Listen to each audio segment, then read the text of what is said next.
So when you're setting up OBS before you can record, you need to set the proper settings. I do a longer video on this. It should be probably in the blog afterwards or on the same YouTube page in another playlist right below it. But to make this easier for you, if you don't want to go through and know every setting, I'll show you the quick version. So when we go to setting, in general, we don't need to change anything. You can, if you want to change the theme, change how the program looks. If you want notifications when streaming or recording starts and stops, that's this menu. And if you want to adjust the cursor, that's here.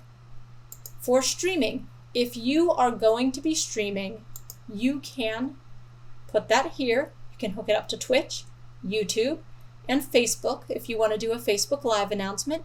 Some of you also might have a Twitter. You can go ahead and hook it up to Twitter as well. But I'm guessing most people will be recording their lessons rather than streaming them.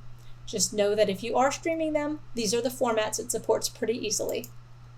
This is where you need to change the most. So all of these defaults should be okay. And in fact, if you're not streaming, you don't need to worry about these at all. But in recording, you want to go ahead and hit this browse button and save your recording path. Save where the videos are going to save. So I have D, video, OBS captures. And then when you stop recording, your video will save here. If your computer crashes, if the video doesn't finish recording, if you don't hit stop recording, normally the video will be incomplete and it won't play.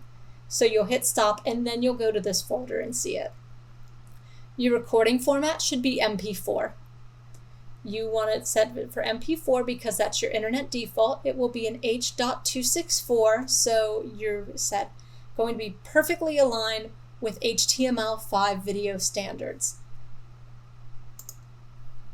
If it's not reading your microphone, if when you plug it in, you're not seeing this audio bar move right here, you can go to this menu, audio, and skip this. This is where you'll hear things out of. You don't need to worry about this. This, mic auxiliary audio.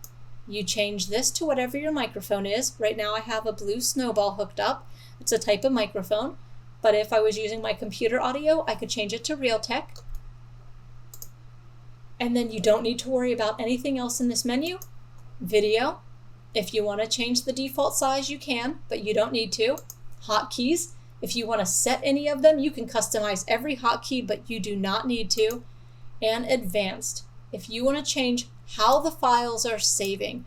Right now it's going to save the year, month, day, hour, minutes, and seconds, and you can change that as you see. But once again, you do not need to. So just to review, you want to change your output, where it's saving.